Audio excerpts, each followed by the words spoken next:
Hey, everybody. Thanks for joining us. Hello to my friends and Pega partners from all over the world. Welcome to the holiday edition of the Pega Partner Hour, a monthly webinar that provides Pega partners with the support in sales, technical, and industry domains. Well, the holiday season is upon us, as evidenced by this ridiculous shirt that I've put on for you today. And I'd be remiss if I didn't recognize that we're all from different places and that we all celebrate different holidays. But here's what we do have in common. We celebrate the ones we love, the things that are important to us, and our collective successes. I hope that everyone has uh, and can take a moment to appreciate all the good that you've done over the past year, and you look forward to your amazing successes in 2025. And we thank you for letting Pega be a part of them. With that said, and as always, we're recording this session. If you prefer not to be recorded, please feel free to drop from the call, and you can watch the recording at a later time. Now, before I introduce today's very special guest, a quick reminder, Pega World is coming and registration is now open. The place, the thriving megatropolis of Las Vegas, Nevada, and the time is June 1st to June 3rd. What's important to know today, early bird pricing, which has an $800 savings per ticket, is now in effect. So it's never too early to start making your travel plans. You can get more information, all the information, at pegaworld.com. So now, please allow me to introduce a man who has not only made the Rule of 40 a household term, he's guided the Pega mothership to see the stock price literally double this year. And in fact, I believe Pega's stock price has seen a rise of over 300% from the day he got hired at Pega. And if that isn't enough, did you know that after being hired as Pega's chief financial officer and just killing it for 5 years in that role, this man didn't just take on the chief operating officer role. For the past 4 years, he actually works both the CFO and the COO roles. I've once historically said that Krim Agnul is the hardest working man at Pega. If that's true, then I think that makes today's guest the winner of the inaugural Pega Partner Hour's Lifetime Overachievement Award. Ladies and gentlemen, I present to you Pegasystems Chief Financial Officer and Chief Operating Officer, Mr. Ken Stillwell. Thanks, Randy. That was probably the longest and most complimentary introduction I have received, and maybe that I will receive. So thank you for that. Really happy to be with everyone today. A couple things. One, if you have any questions, feel free to put them in the chat or to ping Randy, and he'll play moderator if anything comes up. But I'll kind of hit on a couple things that I think might be of interest to you. First, we're coming into the last few weeks of the year, and what has been so far a really exciting year on many fronts, and we really couldn't do it without all of you, on our team. So we really appreciate everything that the partners do for us, for Pega, for our clients, and quite frankly for the entire ecosystem. So just a quick thank you for everything you've done in 2024. And also, the last few years have been a little bit of an awkward couple years with, the events of 2022. And we really just appreciate, how the teaming that you've given us and the open ears and minds and helpful, communications with our clients as we worked through, like I said, what was kind of this weird thing talking about the legal matter, and thankfully we're in a different stage with that, and we're really executing well. I thought I'd touch on a couple things. One thing that I thought might be interesting was to talk a little bit about where we are as we finish 2024 and kind of where we see ourselves going over the next couple years. And then I just got back last night from San Francisco at an investor and partner conference, and where I thought maybe what I would do is just give you a little bit of what I'm hearing out in the market, to the extent that that's helpful. And this is largely these conferences are financial banking, investment banking conferences where companies like Pega present there, and we meet with investors, we meet with other stakeholders, and we also listen and meet with some of our peers and understand, like, what are they saying, what are they seeing with the market. So a few things. One, we are This will be the highest percentage Pega Cloud of any year that Pega's ever had. We're right now we're kind of in the 80% of our growth has come from Pega Cloud. Q4s tend to be a little bit of a lower percentage of Pega Cloud in Q4 because just because of the nature of like budgeting cycles at year end and term license extensions, etc. But we're still going to end up well above 50%, probably 75% or so of our growth will come from Pega Cloud.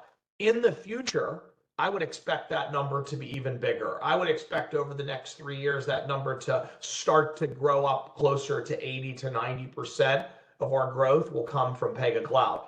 And you might ask two questions. You might say, why didn't this happen earlier? And you might also ask a different question, which is, why is it happening now? And I'll just maybe touch on that, my perspective. We had to make sure that the maturity of the offering, and when we thought about where we were at Pega Cloud, or we think about where we were with Pega Cloud 5 or 6 or 7 years ago, the maturity of the offering, the dependability, reliability of the offering has dramatically increased over the last 5 years or so. Additionally, we've got some scale, which helps the financial, the margin profile of Pega Cloud for Pega, which actually helps us be able to continue to invest. Naturally, as our margin got up closer to where it should have been, it allows us to reinvest back into continuing to advance Pega Cloud. Also, we've had enough clients that have had at least one experience with Pega Cloud, and that helps a ton, right? Getting over the legal and the contractual hurdles, as many of you are aware, to get that first environment of Pega Cloud, that sometimes can take some time on working with our clients. And since we got over that hurdle, and we now have something like 75% of our clients have at least one environment of Pega Cloud. So that's an amazing progress, right, in terms of getting us to the cloud. We will always have clients that struggle with use cases in the cloud. We sell to the largest brands, the largest logos, the biggest leaders in every industry, and not every use case can be in the cloud. So we have to be appreciative of that. There will be situations where we need to help accommodate and work with our clients. We certainly want them to be in Pega Cloud. I think we all do, and I think we want to build that motion, and we want clients to be comfortable. But we also have to recognize that not every client is going to be ready at the same pace, at the same stage, and we have to help them, even with regulatory bodies, et cetera, around making sure that cloud is the future. The second thing that we've really, I would say, reinvigorated at Pega is we've started to focus on new logos again. In 2022 and 23, we were very transparent with you, and I know many of you were disappointed that we weren't targeting new logos really in any even a small way.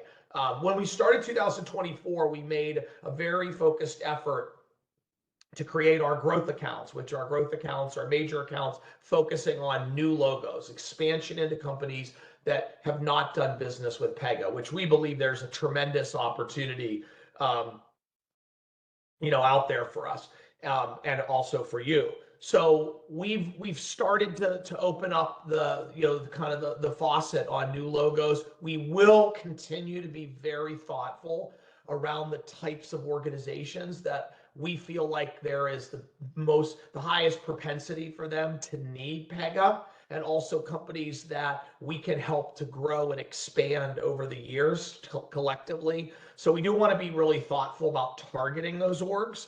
And in 2025, we will increase the focus on new logos. We don't want to minimize, or we don't want to distract ourselves from where we get the majority of our business, which is the largest organizations that are already clients of Pega. But we are going to continue to look at new logos. We're also have some programs where we're working with partners to help identify companies that should be clients of Pega, that we can work together and create that that opportunity. The next interesting area is the advancement of Blueprint and the adoption of Blueprint broadly in the ecosystem has been, we've got, 65,000 blueprints have been done. Almost, every partner has seen Blueprint. Many of you are using them in your selling and solutioning exercise with your clients. We're rolling out Blueprint in a very big way at kickoff in a few weeks. So it is very much a game changer for us in terms of how we engage with clients collectively and individually engage with clients and really help them think about digital transformation with a pace, with a level of automation, with a level of consistency with how the configurations are built, getting them to be able to see what the future could look like. And what that should do for both of us is it allows us to add that much more value with our clients by addressing more of their digital transformation initiatives because they have limited resources. They have limited budgets. We know that. And we want to try to help them advance as much as possible their initiatives, which connects to the next theme, which is we're going to really start to focus on replacing these legacy applications. Over the years, companies like Pega have really focused on a wrap and renew kind of approach, which is, we'll leave the existing database in place. We'll put a new experience layer on top of it, help to add value, change the experience with customers, with users, but it didn't really solve that problem of having to be dependent on this legacy environment that may still need to be managed, may have versioning issues, control issues, security issues, can't go to the cloud, etc.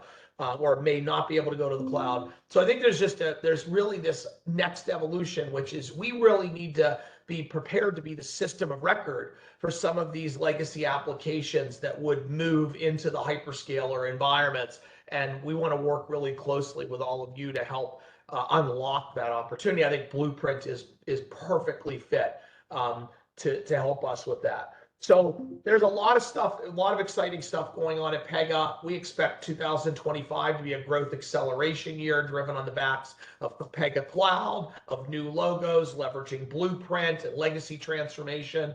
And so it's really an exciting time, honestly, to be at Pega. I'm privileged to be in the role that I'm in and be able to help add value in whatever way that I can in terms of moving the business forward. What's interesting is what you're hearing from other companies. And I think there are kind of three perspectives that I'm seeing from different companies around Gen AI. We'll just talk about Gen AI for a second. Three perspectives. There's one where they're obvious winners from Gen AI because they may have models, they may have the infrastructure that they run on. There's just an obvious connection between Gen AI and what is needed around Gen AI and how they will play. There's a handful of companies that it would be difficult to dispute that they would be winners. NVIDIA being one of them, as an example. But in our space, there's another pocket of companies that I think are trying to really differentiate how they think about the agentic AI. There's themes coming out from us and from others around how do we think about using Gen AI around what the value proposition that we have to increase the collective value that our clients can get from our solutions and Gen AI. And then there's another bucket that I think those organizations are going to be significantly disrupted by AI because the value proposition that they have may be at target from, or may be a target from Gen AI use cases. We certainly are not in the last bucket, and we aren't in the first bucket either, right? We aren't building models. We're not the core beneficiary of Gen AI in terms of the revenue stream, but we're in that middle bucket, which is it's critical for us with you to be able to make sure that we're differentiating Pega and showing the value of Gen AI with Pega. We've always been an AI company, as you know, ever since for years and years, we've driven statistical AI before Chordiant and certainly after our Chordiant acquisition 15 years ago. So we're very in tune with that. Agents We've been talking about virtual agents for decades.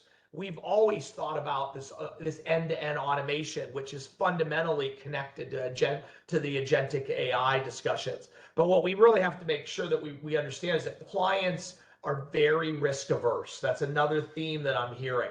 They are very skeptical of the risks of opening up to the internet. Their legal teams are nervous. They're worried about compliance. They don't know what the regulatory environment's going to be. So we have to help them through that. We've got to make it easy to do business with Pega. We've got to make it easy to do business with our partners. And we've got to help address some of those concerns. Sometimes we can address them, and other times we can just be there to help clients think through the use cases and how they can mitigate or minimize some of that risk that they may perceive leveraging Gen AI. Another theme that is out there is what's going to happen, with the year end, with IT spending in 2025, and the general consensus that I have heard is that, and I'm parroting just what you may have read with other analysts, with banks, et cetera, is that it is likely for the U.S. to have a couple more interest rate cuts, and then possibly we will be done. Inflation is, I would say, not completely in check yet, but is maybe not as much of a threat as it was a few years ago, but it is still out there. So I think you're seeing a couple things for 2025. IT spending will likely be higher, and but Gen AI will probably take a good bit of that incremental spending will be deferred in some way or allocated some way to something related to AI. So you're going to see a healthier IT spending environment for 2025. You're going to see companies still concerned about inflation. You're going to see less regulation. I don't think that's a big surprise, certainly in the U.S. I actually even think in Europe, with some of the political movements of different countries in Europe, I think you're going to see probably a lesser regulatory push in Europe. So I think it should, the combination of interest rates not being as big of an issue, still being something we need to watch, and the regulatory environment maybe being a little more friendly to business, I would say, I think might help to open up a little bit more, maybe a less nervous buying environment with a lot of our clients. So I think that's another theme. Hey, Ken, while you're talking about regulatory in 2025, I got a text question that came in from one of my customers, and I want to make sure I ask this question the right way. I don't think this person is entirely asking about politics as it might relate to, left and right, but Yep. now that the election is over and a decision has been made with a new administration, how do you think that will affect regulation, and how do you think that will affect interest rates moving forward, and how do you think that affects Pega? So no matter who won the election in the United States, it would have released some level of stress, because there was an uncertainty and stress building up to the election that just the election had to happen to open that up. So 100%, there is a risk reduction regardless of who won. It was going to happen. I actually think the other risk reduction that happened is there was some, maybe 5%, maybe 10% concern that the election was not going to go off clean in the US, meaning there was going to be protests, disputes, arguing around the election, vote recounts, etc. And since none of that happened, that actually is a risk that kind of reduced, right? And or quite frankly, is not there anymore. People are happy, people are sad.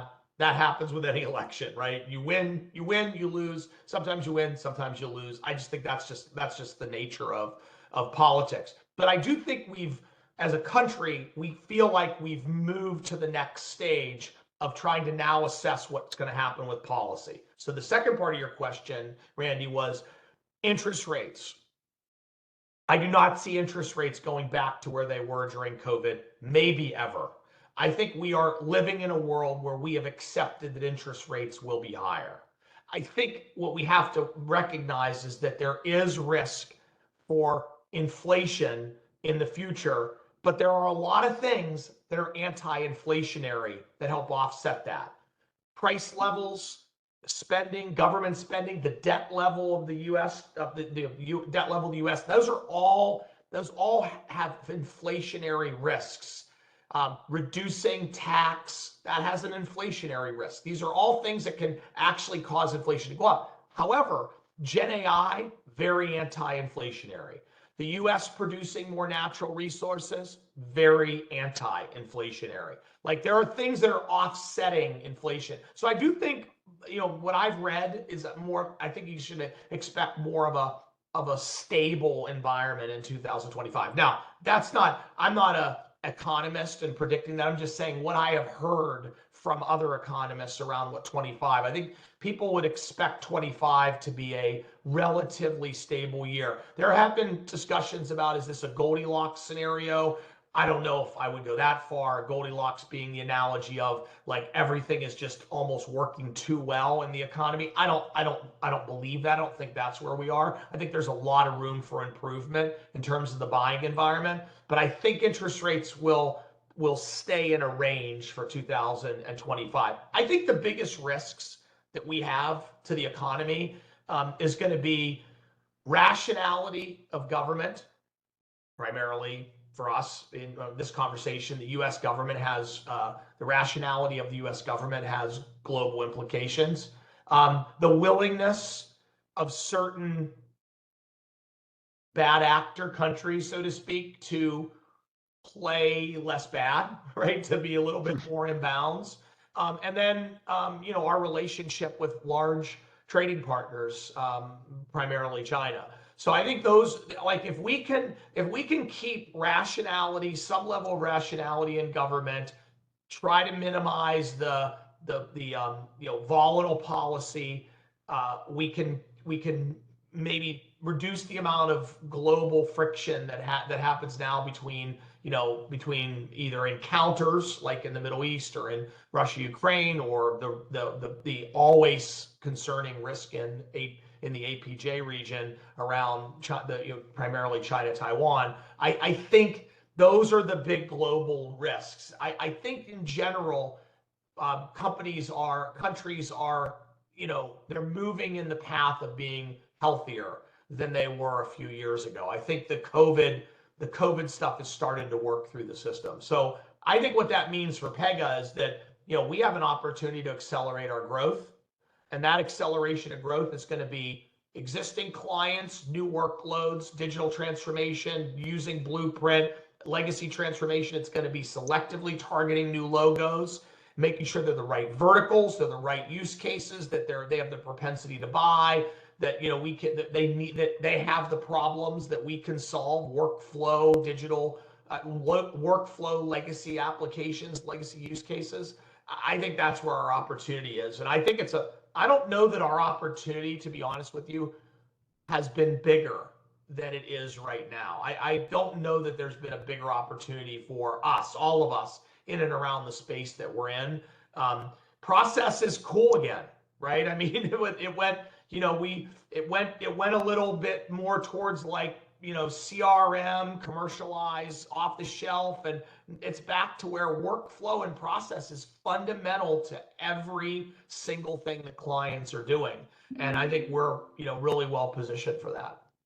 Yeah, and Ken, adding another thing to that, we tend to have on this webinar a lot of partners that sell into the government. And again, forget which side of it you're on, but if the current or incoming administration has talked about reducing workforce in the federal government, and I can see both sides of a story there, why that's good and bad, but from strictly a Pega point of view, when you're talking about workflow automation and digital transformation, it seems like there's an opportunity there for us to get in and talk to those government, to talk about if they're going to reduce workforce, what better thing to do than to have some automation that you're putting in and have an understanding of a workflow and transform legacy applications to newer applications. Like, it seems like that's a win for us to go in and have that conversation.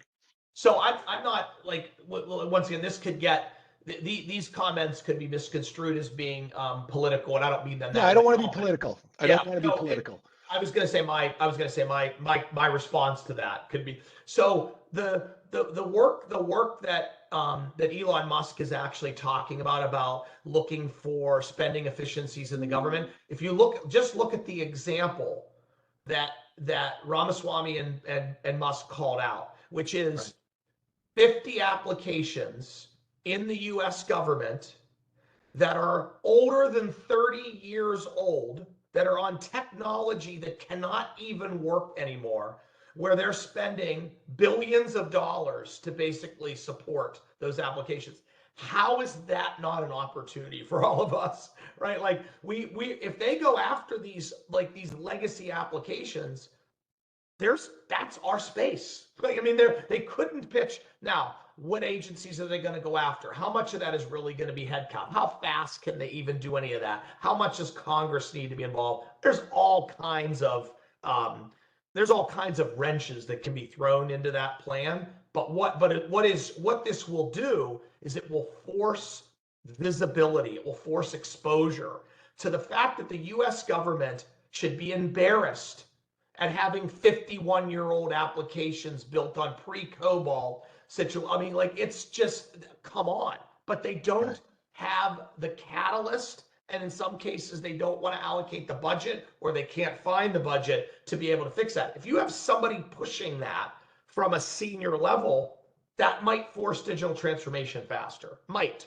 And so that's a very reasonable thing to think that could happen. I just don't know. I don't know where it will happen. That's what we have to really have our eyes and ears open to figure out, like, where are the agencies that might have the biggest opportunity. Well, I can tell you, we've got a top-notch government team, and frankly, the partners we have in the government space are also top-notch. So when those opportunities come, we're going to find them. I'm I sure. I am certain that you're right, and that whole conversation really feeds into some of the stuff that Amanda's going to talk about. Yeah, it sure does. Ken, a quick question for you. At the outset of this conversation, you were talking a little bit about, um, the greater adoption of Pega Cloud. If you could choose it, where is that split for us between Pega Cloud and on-prem? Like, as we said, there's probably going to be some level of security that always is on-prem. There's always going to be some Yeah. level of people that won't change. Where's that great profitable split for us? Do you mean so just you mean in terms of the mix of our business that we won versus another, or just could you clarify that a little bit, Randy? I guess I'm asking one versus the other, right? Like, we'll probably never be 100% cloud, or maybe we will be. I mean, listen, subscription's going to be the way to go, but um, where is that level? We certainly always want to try to take our customers from on-prem and into the cloud. I mean, that's what we really want at the end of the day, right? Yeah, so there's two dimensions to that. One is our readiness, which I feel like we are there. And we were in, and it, naturally we've gotten better as the years have went on in terms of our readiness. That's point one. Our readiness, our partners' alignment with that, I think we're there in terms of us. That's one. The second one is the economics of it. Do we want our clients to be on Pega Cloud? And with our gross margins on Pega Cloud are in the high 70s, we're still not at the level that, say a Salesforce or a ServiceNow. They're more in like the low to mid 80s. But we're close enough that there is absolutely, it's only an incentive for us to help our clients move. Whereas when our gross margins a few years ago, our gross margins at Pega Cloud were 50% 5 or 6 years ago, which you cannot run a cloud business, under 70% gross margins. And the best in class, as many of you probably know on this call, is typically more like in the 80s. So we're 78 in the last year, or actually last quarter. So I think we're at a point now where it makes economic sense for Pega. It makes sense for our clients, and it makes sense, in terms of where we are in the transition. And the work that our partners and our clients have done, getting current, staying on current versions, doing updates, helps us a ton, because naturally the more current a client is, the easier that migration discussion is, more that modernization work may have been done. Now, also, we have a ton of work. There's a ton of opportunity for partners modernizing after clients get to Pega Cloud as well. But that's kind of where we are in that journey. All right. And that sounds great. Ken, before we move on, I always like to find something out about people that come on the Pega Partner Hour. And I got two quick questions for you. One's not really a question. I love quotes. I love when people say things that kind of move me. And I found a quote that you had, and it's not really partner specific or Pega specific, but it was really, I think, just good business advice. And you said, commit to monitoring, commit to teaching, commit to monitoring and measuring. But then you added, let them do it. Don't manager the mentor, because you'll be amazed at what people can do if you just give them the opportunity. And I read that and I thought, boy, that's just great advice. And it makes me wonder why you don't have your own company that you're the CEO of. Not that what you're doing isn't amazing, but just I thought it was just an immeasurable quote of how wide your aperture is when you see things. Well, that mindset comes from a very simple place. We all know, if we all know from our own experiences, or if we've been parents or we've had siblings, when you give a level of freedom for people to make mistakes, they build strength faster. So the trick is, you want to allow people to have a framework of how to think about what's important, and be able to give them feedback mechanisms and measurement mechanisms, but you want to allow them to do their job. If you don't allow people to actually execute to the strategy, they become kind of captives. They become prisoners to the organizational, like, oh, I got to go back and check. I got to make sure that someone's okay with it. But it's really important to use that strategy, KPI, measurement, execute. And the execute is important. You just got to let people do it. And I'm not saying that I'm for sure, I am not anywhere like perfect or mature in that. We're always learning. But I was raised with a single parent in a reasonably poor neighborhood, such that there wasn't the luxury of like helicopter parenting. Like, you were out, you said, go figure it out. And I feel like that helped me a lot in my life. And I feel like that's important for all of us when we're thinking about developing people. You got to give them the opportunity to fail. It's the only way you learn. That's awesome. And then the second question, I almost say this, not kidding. The joke is almost real for you. You seem to have more degrees than a thermometer. So on Saturday afternoon, which football team do you watch? Because you've got a lot of them that you could call your own. On Saturday Yeah, afternoon. not Sunday, not Sunday. Because I see, is it Jack Lambert in the background? That is oh, good call. Jack Lambert, best Yep. linebacker ever, right? Pittsburgh Yep. Steelers. Yeah, I think on Saturday I have a few teams. So I root for University of South Carolina. I went to graduate school there, so I'm really upset that they didn't make the playoff, but I do understand, 3 losses. It's tough for those of you following that in the U.S., it's tough to expect they would make it. But my middle son goes to Texas Christian University, TCU, so I am now a big TCU fan. Even though they had an average season, so I'm rooting hard for the Horned Frogs. So like I would say I watch the schools that my kids and my friends' kids go to, and that tends to be like now like who I root for, Randy.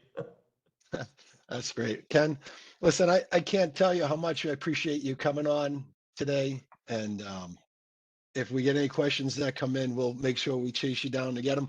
Um, thank you. Great job, man. The insight that we can get from the C-level is unbelievable, because we just, we don't get the day-to-day interaction, and just really appreciate you coming Yeah, on happy today. to be here, Randy. And thank you to all the partners that are on. Thank you for everything that you do to help us be successful. We never say it enough. We really appreciate everything that you do in our partnership and how you help us drive our strategy. So thanks again. Yeah, well said, Ken. Thank you very much. And now we're going to shift. If you'll let me introduce Amanda Barnes. Amanda is Pega's Senior Director of Government Cloud and Compliance. Amanda's going to take some time to talk about Pega's Cloud 3. And if we're lucky, she's going to give us some updates on Pega's chase of FedRAMP and impact levels in the United States federal government. But before we start, I want to tell you, man, pay attention. Amanda is not only one of the smartest people I know, she takes her job as serious as anyone here. And as simply as I can say it, listen to her because she knows what she's talking about. So, with that, without further ado, Amanda, please take it away. Thank you, Randy. Yes, I do definitely feel the effects of the compliments. It works very, very well. So what I'm going to do here is I'm going to share my path to Pega Cloud 3 for government. I do want to call out here that this is not necessarily just for government. Everything that I'm going to say here is very specifically targeted at the government community. But there's a lot of information here that if you are working in the commercial space, a lot of it overlaps if you're looking about getting more information for cloud migrations, what's coming out, where to get information. They are very, very similar. And I will be calling that out when there is something that overlaps. So if there's something that's interesting to you and you're not government, please feel free to stay on. But I am generally tailoring my conversations towards the government space. So generally what I wanted to talk about today is the path to Pega Cloud 3 for government and what you need to know now. There is going to be just a very brief overview of what Cloud 3 is. I just want to reiterate kind of what we're talking about compared to where we are today. A brief roadmap that's going to highlight everything we talked about, a government empowered, as well as PCFG campaign details. So what you guys need to know about what Pega is going to be releasing, what we're going to be advertising, and things that you need to know that are going to be coming out so that you can be aware of it. When they do, you can have conversations with your clients and be in the know. And then most important, where to find more information and the next steps.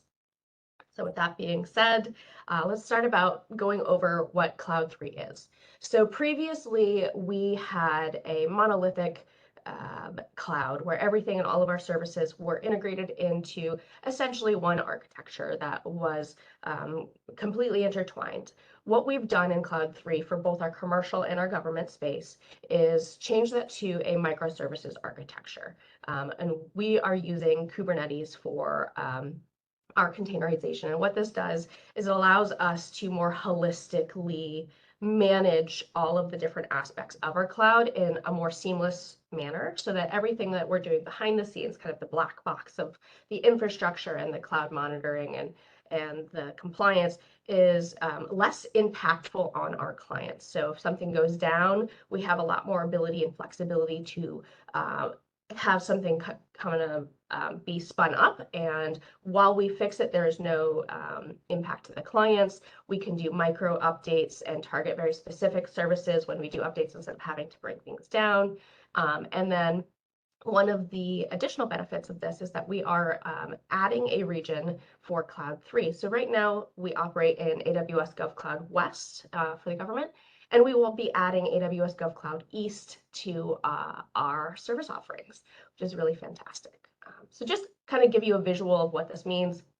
Our current state is over on the left, where it kind of tells everything sits above the database and it's all one big amalgamation. And our future for self-managed Cloud 3 is going to be a little bit more segregated. Everything is going to come and talk to each other. It's just going to be a little bit more spread out and operate in that microservices kind of conversation. So when I'm talking Cloud 3, this is the kind of conversation that I'm having. So what does that mean for you guys from a timing perspective? I know everybody likes to hear about the FedRAMP timeline, and hold on, I'm just gonna pause here real quick and turn off my sounds so people will stop messaging me real quick. All right, let's go back, pause.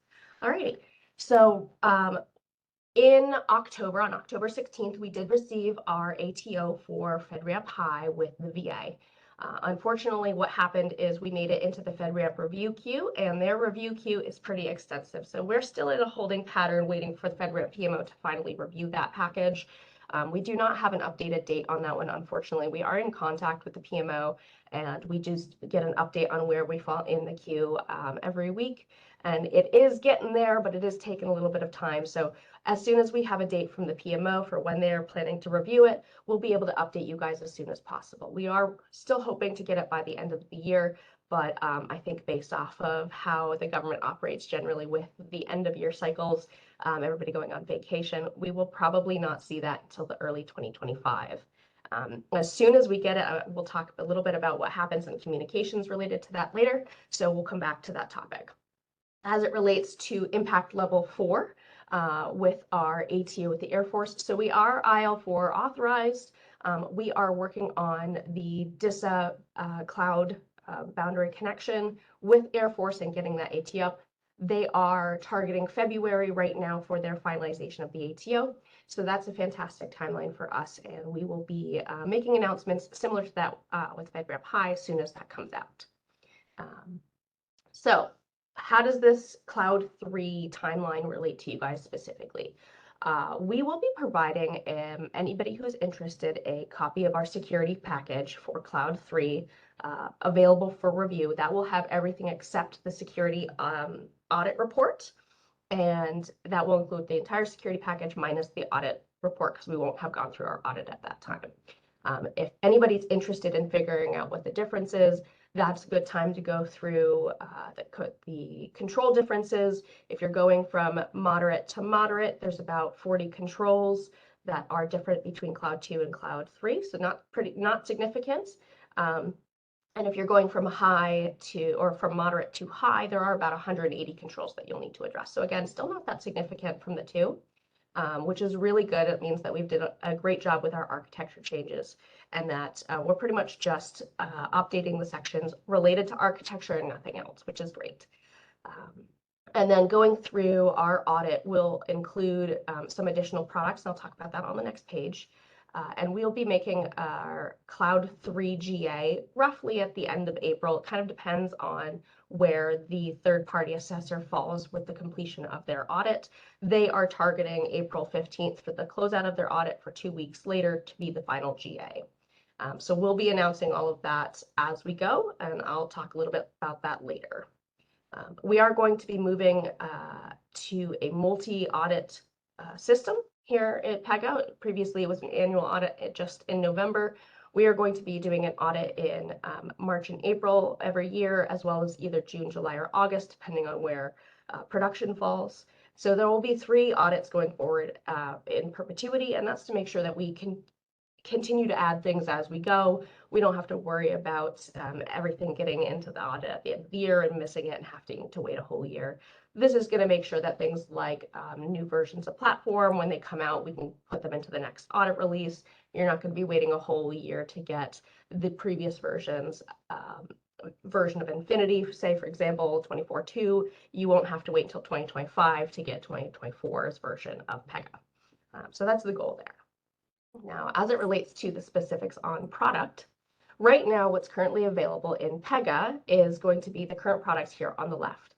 What we're making available in Cloud 3 when it becomes GA in April timeframe is going to be everything that's in the current product list, as well as 24.1, 24.2, GenAI, Knowledge Buddy, and Collections without decisioning. So that's what's going to be in for the first audit section. We are currently evaluating how much we can get into our next audit in July. The ones that are currently up for evaluation are up on the right side. We have received a lot of really good positive feedback about Blueprint, and the government is really interested in using it, but unfortunately they do have restrictions in that they can't store sensitive process data in a non-FedRAMP environment. So we're looking to bring that into a FedRAMP compliant space and ensure that our current customers who are government do have a safe and secure place to utilize Blueprint. This is going to be incredibly important for you guys as partners to know, because you'll be able to think about using Blueprint and start planning for using Blueprint towards the middle to late end of next year with your development in working with government clients. So that's something that we really wanted to call out here. Just because you are in the government space does not mean Blueprint isn't applicable to you. I like to utilize it for all of the things that are considered publicly facing right now. So if your client does still have a public facing process, that's a really good thing to start focusing and testing on. And then save all of the ones that are not publicly facing for when we do bring Blueprint inside of our boundary. And we will be coming out with finalization of that list, and it will get published. I'm just trying to make sure that as we make updates and as we make changes and everything here and there, I'm communicating it out to the wider audience. So everything is going to still remain on a communication schedule. So talking about migration, there are 3 different approaches to migration in the Cloud 3 space. This is not just applicable to government, but it is specific to government here on this page. The existing Pega clients, so if they're already in the cloud and they are either on PCFG or they're in the commercial cloud too, what we do is a free offered by Pega cloud migration assessment. There are a bunch of templates that we go through. There are project plans that we have, draft delivery plans. We will put together an architecture map with you. We will have a Pega SC do architect support throughout this process to give you an evaluation of where you stand today. If there's anything that you need to do to remediate or make the migration easier, we're going to be providing you with essentially the assessment that says, here's what you need to remediate, and here's the gaps, this is what needs to go wrong. And then it is up to the client and you guys as the delivery partner to make those remediation items go away, fill in the gaps, fill in whatever it does. If you have PCFG items and you're going from moderate to high, you might need to address some compliance concerns and do some documentation. All of this is very well documented on our Pega Docs pages. So there will be some links going in here. You can see it down at the bottom of the screen. And I'll make sure Randy gives that all out to you guys so you know where to go. Please keep in mind, right now the page is purely compliance, commercial focused. The process is actually the same. We are going to be doing inline updates for that docs page where it says if there's a deviation between the commercial process and the PCFG process. Right now, the only difference that exists is that the tooling that our teams use inside of Pega will not be FedRAMP compliant, so we will not be able to use them and have to do so manually. That is completely seamless to you, and right now that should have no impact to you guys as the partners and as the client representatives. So to you, it's basically a seamless process that's duplicative of the commercial process. Now, from there, if they've got the cloud items mitigated and everything's ready to go, we will work with you on filling out what that looks like. There is a list on the Pega Docs page that also goes over specifically what clients need to do, what partners need to do, all of the roles and responsibilities, what are the tasks that you'll have to do either during the migration, before the migration, or after the migration, testing, stuff like that. So we do really break that out. There's a significant amount of documentation around it. So I do recommend checking all of that. See if you have any specific questions, we're happy to answer them. Now, it's a little bit more complicated going from an on-prem or client managed cloud to Cloud 3, but that's pretty standard. It's not going to be different than moving from your on-prem to a previous cloud. But what we do is we will provide you with a cloud readiness assessment in addition to the cloud migration assessment. So before the cloud migration assessment can get started, we will go through and work with you again, free of charge, and do this readiness assessment with you with the same intent of the migration assessment. We're going to go through and say, from your application to your platform to how you have things set up in the back behind the scenes, we're going to evaluate all of that and say, hey, this is how you need to make it compliant to operate and run in the cloud, on our cloud. And then we will provide you with those remediation items and give those to you guys to work through in your timeline as you see fit, based off of when you're looking to make the migration happen. And then we will go through and do a review with you. We're going to review the items that we've called out and say, yes, that'll work, or no, we probably need to make some more changes here. We're really in this with you. We want you, obviously, to move to our cloud, so we're going to try and make it as easy as possible. There is some significant work for partners and clients to do any migration. So we're really going above and beyond to go through and add that cloud readiness assessment and migration assessments, which were previously charged for, at least the cloud migration assessment was, but now those are free of charge from Pega for this Cloud 3 migration. So we really do want you to take advantage of these services. And then once all of those things are remediated, we'll go through the cloud migration assessment, everything the same as the existing PCFG client.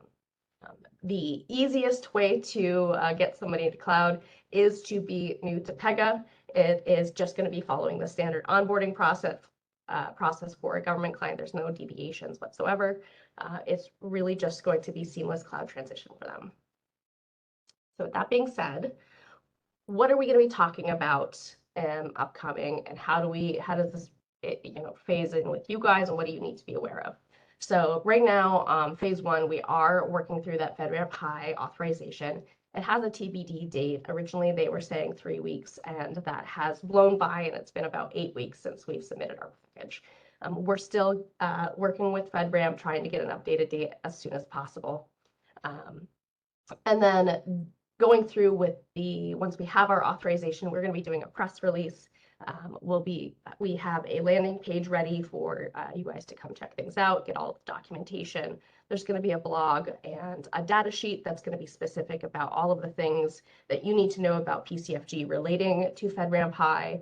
And then we're going to do the FFN articles, as well as links on pega.com, and just some social media tiles. So we'll be really pushing through all of the information as much as possible to get everybody on the same page when it comes to FedRAMP High.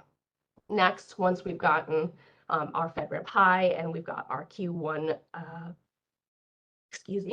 our Q1 audits planned and set up, we'll be doing an executive panel discussions on that same financial news network, as well as the executive roundtables and briefings. Similars, we are putting together some white papers, as well as some veto emails and paid ads. So keep your eye out for those. See if there's anything of interest. If there is something that's related to your client, we do ask that you share it with them.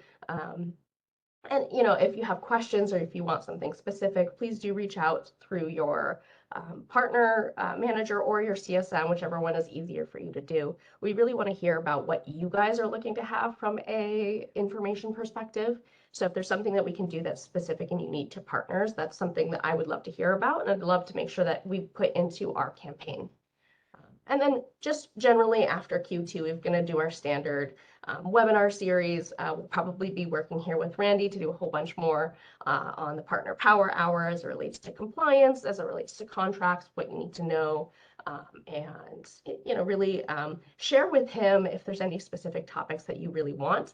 I'm here to make this content for you guys. If it's not valuable for you, I don't want to go and spend the time doing it. All right, so where to find this information? We've got what is PCFG? That's going to be something that we have in our client partner managers. They're happy to share that information. I did put it in here.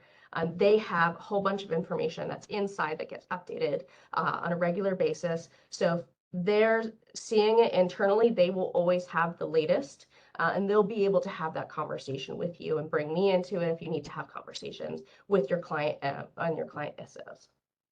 So what's involved in migrating people to PCFG? We do also have the Pega Docs page. That is, like I said, very, very detailed. It has all of these Q&As. There's not only how-tos, but roles and responsibilities, RACIs. There's templates. You can go through and see the project plan of what we do versus what you guys need to do. It's a really great resource. Highly recommend going in it. And then what info is available to share with clients? We do have a Pega Cloud for Government page that I will be linking in for you. If you guys have all of that, please read through it. It's going to be really useful information for you guys, and everything that you need to know should be going up in there, linking out to our security package and everything. So everything we have on the commercial side, we're doing in PCFG. And then what is available on Pega.com about PCFG. We do have, again, a landing page that's specific for Pega Cloud for Government. When we post our FedRAMP High, this is going to go live with a link to our security package, how to get access to it, what information that you guys need to specifically know from a technical perspective as well as a business perspective, how to get in contact with folks, what's the next step for you, etc. So we're really trying to be as communicative as possible with all of the things about Cloud 3 specific to our government clients. And with that, I do have some things that I'd like to ask of you.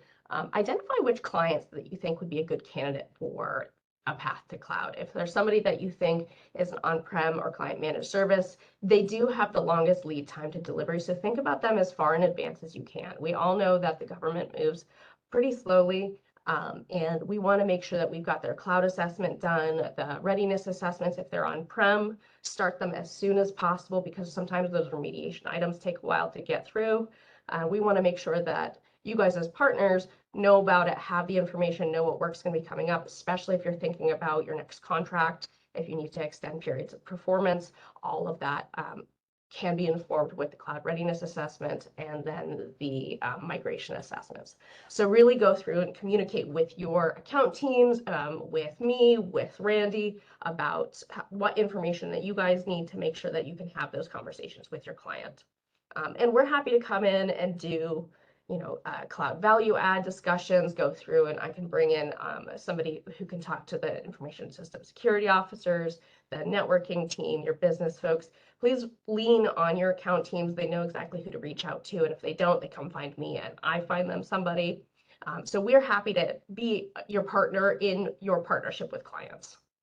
And then, like I said, we've got that landing page set up right there. It's going to go live as soon as FedRAMP completes their review. And then we're, again, going to have a bunch of marketing emails. We really want to give you as much information as possible so that you can send whatever is relevant to your clients and not have to rely on finding out your information yourself. And then get familiar with the resources. I do highly recommend going through the Pega Docs website on the migration. The migration team is really wonderful. They've put together several different decks that really do a great job of visualizing the timeline, visualizing the a RACI diagram of who does what when. They spend a lot of time on this, so I do recommend it. It's not as dense as you think it is. Like the content is great and very well thought out and presented in a way that's pretty easy to read through. And then for those of you who are super technical, they do have the aggressive technical. Here's exactly step 1 through step 600 that you need to do. So we've got the whole spectrum of content for you today. Now, I think I'm doing all right on timing. We've got about 2 minutes left, and that was going to be my full thank you. And I'll pause here for Randy to see if there were any questions. That's fantastic. The quick question I had on migration, Amanda, is, are there any hurdles that you've seen that shouldn't be hurdles? Like any warning signs we can give people, like what are they going to do? And here's what you want them not do. Really, it's just going through that 2 initial assessments. I think most of our clients think that as soon as they say, let's move to cloud, that they're just going to next move to the cloud. Really, there are a lot of steps that go through from making the decision to move and then being actually ready to move. Some people fly through that, not a problem, and others have significantly more work than they've thought that they need to. So engage with your account team to get a cloud assessment scheduled for your client and for your work. We want to make sure that you have all of the items very specifically identified that are going to be your long poles in the tent, for example. So if there's something that comes up, we're going to say, hey, this is something we've seen, it's going to take a long time. I don't know what the specifics are, and it's going to be very unique to each individual, but the cloud assessment team will help you get through that, identify your timeline constraints, and help you get through like specifically what you need to address to make your environment work and operational in Cloud 3, government or commercial. So that's what I would say is start your assessment as soon as possible. That's fantastic. That's probably the best advice, right? That's the biggest pitfall is waiting too long and not getting you and your team involved.